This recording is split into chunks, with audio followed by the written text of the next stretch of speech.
ഈ ഓഗസ്റ്റ് 6-നും 9-നും ഇടയ്ക്കുള്ള ദിവസമാണ് ശ്രീ രാഹുൽ ഗാന്ധി ആറ്റം ബോംബ് വർഷിക്കാൻ തീരുമാനിച്ചത്.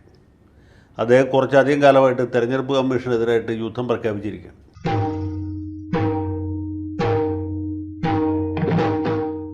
തുളുനാട്ടിൽ നിന്നും കള്ളപ്പയറ്റ് പഠിച്ചിട്ട് വന്ന കള്ളപ്പെടുവ ഇന്ന് ഇറങ്ങിക്കോണം.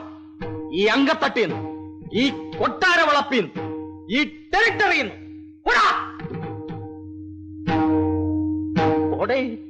ഇന്ത്യയിൽ നടക്കുന്ന മൊത്തം തെരഞ്ഞെടുപ്പും അഴിമതി കൊണ്ട് പങ്കിലമാണെന്നും ശരിയായ രീതിയിലുള്ള ജനവിധി ഇവിടെ പ്രതിഫലിക്കപ്പെടുന്നില്ല എന്നുമാണ് ഇദ്ദേഹത്തിൻ്റെ പ്രധാനപ്പെട്ട ആരോപണം.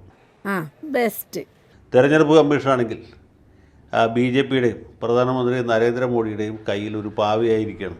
സ്വതന്ത്രവും നീതിപൂർവവുമായ തെരഞ്ഞെടുപ്പ് സാധ്യമാകണമെങ്കിൽ രാജ്യത്ത് പേപ്പർ ബാലറ്റ് ഉപയോഗിച്ച് തെരഞ്ഞെടുപ്പ് നടത്തണം. തെരഞ്ഞെടുപ്പ് യന്ത്രം അഥവാ EVM അറബിക്കടലിൽ എറിയണം എന്നൊക്കെയാണ് ഇദ്ദേഹത്തിൻ്റെ ആവശ്യം. കൈവിട്ട ആയുധം, വാവിട്ട വാക്ക്, രണ്ടും തിരിച്ചെടുക്കാനാവില്ല. ഓർക്കണം, ഓർത്താൽ നന്ന്. പുള്ളി പല സന്ദർഭങ്ങളിൽ ഇതുമായി ബന്ധപ്പെട്ട ആരോപണങ്ങൾ ഉന്നയിച്ചിട്ടുണ്ട്. അദ്ദേഹം ഉന്നയിച്ച ആരോപണങ്ങൾക്കൊന്നും ഒരു ദിവസത്തിൽ കൂടുതൽ ആയുസ് ഉണ്ടായിട്ടുമില്ല. അവമാനിക്കരുത്, ഞാൻ നല്ലൊരു കുടുംബത്തിൽ പറഞ്ഞവനാണ്. നീ നല്ല കുടുംബത്തിൽ പറഞ്ഞു, ഞാൻ പിന്നെ മറ്റേ കുടുംബത്തിൽ പറഞ്ഞാണല്ലോ. മാത്രമല്ല കോൺഗ്രസ് പാർട്ടിയിൽ തന്നെ സീരിയസ് ആയിട്ടുള്ള നേതാക്കന്മാരാരും തന്നെ അത് ഏറ്റുപിടിച്ചിട്ടില്ല.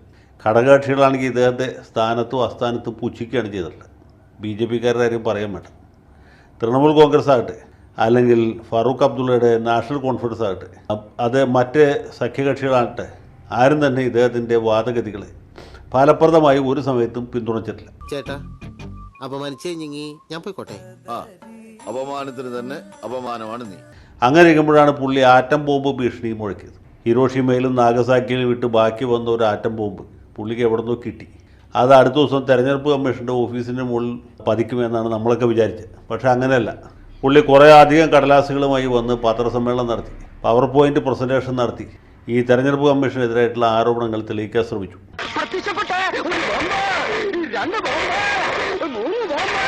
തെളിയിക്കാൻ ശ്രമിച്ചു എന്നല്ല, അതിൽ വലിയൊരു പരിധിവരെ പുള്ളി വിജയിക്കും. ഞാൻ ഉള്ള കാര്യം ഇല്ലെന്ന് പറയുന്ന ആളല്ല, ഇല്ലാത്ത കാര്യം ഉണ്ടെന്നും പറയുന്ന ആളല്ല.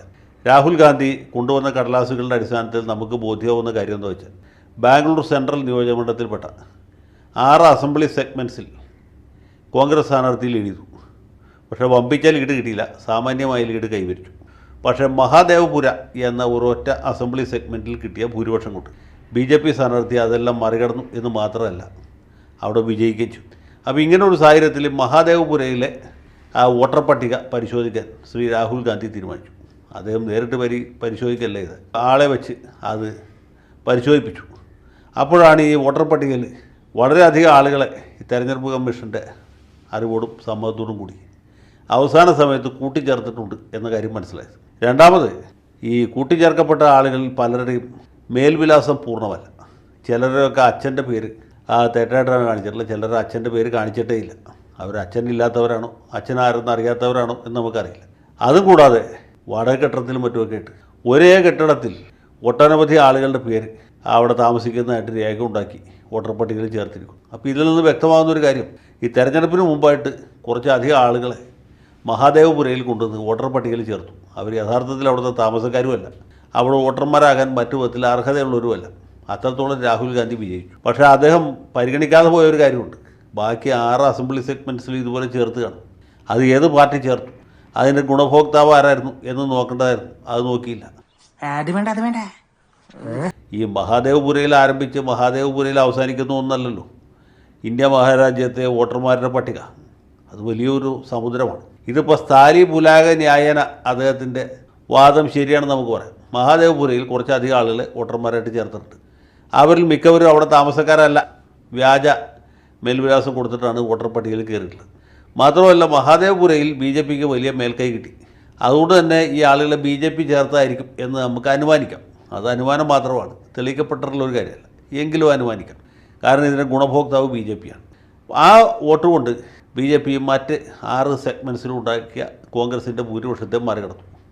അങ്ങനെ BJPയുടെ സ്ഥാനാർത്ഥി ജയിച്ചു. ശരിക്കും പറഞ്ഞാൽ ഈ BJPയുടെ ജയിച്ചു പോയ ആ MP ആ സ്ഥാനത്തിരിക്കാൻ യോഗ്യനല്ല എന്നുകൂടെ മനസ്സിലാക്കുക. പക്ഷേ ഇതിൻ്റെ അർത്ഥം 545 മണ്ഡലങ്ങളിലെ തിരഞ്ഞെടുപ്പ് തെറ്റാണെന്നോ, എല്ലാ സ്ഥലത്തും ഇതുപോലെ ആളെ ചേർത്തിട്ടുണ്ടെന്നോ, അഥവാ ചേർത്തിട്ടുണ്ടെങ്കിൽ അതെല്ലാം BJPക്കാരാണ് ചേർത്തതെന്നോ അതിൻ്റെ ഗുണം ബി ജെ പിക്കാണ് കിട്ടിയതെന്ന് പറയാൻ പറ്റില്ല. നമ്മളൊന്നുകൂടി ക്ലോസ് ആയിട്ട് ഇത് സ്ക്രൂട്ടനൈസ് ചെയ്ത് കഴിഞ്ഞാൽ മനസ്സിലാക്കാൻ പറ്റുന്നൊരു കാര്യം, വയനാട് മണ്ഡലത്തിൽ ഇതുപോലെ ആളുകളെ ചേർത്തിട്ടുണ്ടാവും. ഒരു കയ്യബദ്ധം നാറ്റുകരുത്.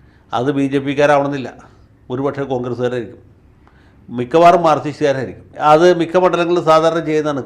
മുനിസിപ്പാലിറ്റി ഇലക്ഷൻ മുമ്പായിട്ട് ആളെ ചേർക്കും, കോർപ്പറേഷൻ തെരഞ്ഞെടുപ്പിന് മുമ്പായിട്ട് ആളെ ചേർക്കും, പഞ്ചായത്ത് തെരഞ്ഞെടുപ്പിന് മുമ്പായിട്ട് ആളെ ചേർക്കും. അത് വേറെ പട്ടികയാണ്.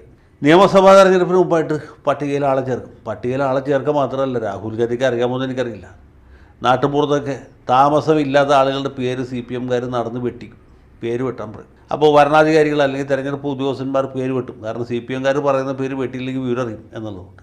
അങ്ങനെ ചെയ്യുന്ന സമയത്ത് കോൺഗ്രസ്സുകാരെ അലസരായിട്ട് നടക്കായിരിക്കും. അവരിതുപോലെയുള്ള യാതൊരു തരത്തിലുള്ള അഭ്യാസങ്ങൾക്ക് പോകാറില്ല.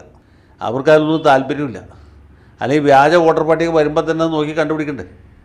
ഈ രാഹുൽ ഗാന്ധി ഇത്ര ബന്ധപ്പെട്ട് ചെയ്ത കാര്യം മഹാദേവപുരയിലെ സാധാരണക്കാരായ കോൺഗ്രസ്സുകാർക്ക് കോൺഗ്രസിൻ്റെ ബൂത്ത് കമ്മിറ്റി ഉണ്ടെങ്കിൽ അവിടെ ചെയ്യാമായിരുന്നു. അവിടെ ചെയ്യേണ്ടിയിരുന്ന കാര്യമാണ്. എന്നെ സംശയിക്കരുത്. ഈ മീശി വെച്ച് കരയിലട കഴുതേ, വെള്ളം വീണ് വീണ് ഇനി അത് വളരും. ഇനി ഇത് ഈ കൃത്രിമം അല്ലെങ്കിൽ പോരായ്മ തെരഞ്ഞെടുപ്പ് കഴിഞ്ഞ് 45 ദിവസത്തിനകത്ത് കണ്ടുപിടിച്ചിരുന്നെങ്കിൽ അവർക്ക് തെരഞ്ഞെടുപ്പ് ഹർജി കൊടുക്കാമായിരുന്നു. അതിനുള്ള സൗകര്യവും നഷ്ടപ്പെട്ടു. ഇനിയിപ്പോൾ ഇതുപോലെ പത്രപ്രസ്താവന നടത്തി TV-യിൽ ഷോ നടത്തി നിർവൃതി അടയാന്നല്ലാണ്ട് ഇതുകൊണ്ട് പ്രത്യേകിച്ച് ഒരു ഗുണമില്ല.